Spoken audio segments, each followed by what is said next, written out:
আসসালামু আলাইকুম। আজকে আমি এখানে ডাবের পুডিং বানিয়ে নিচ্ছি। তো কিভাবে বানিয়ে নিচ্ছি চলুন দেখা যাক।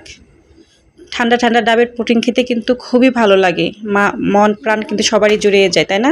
চলুন দেখা যাক। আমি প্রথমেই ডাবটাকে ভালো করে ছুলে নিচ্ছি। ছুলে ডাব থেকে পানি বের করে নিচ্ছি।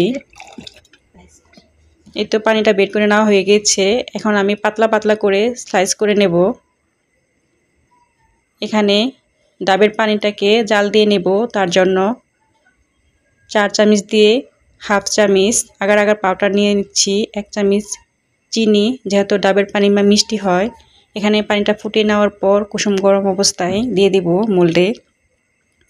দিয়ে কিছুক্ষণ পর ফ্রিজে রেখে দিয়েছি 1 ঘন্টার জন্য।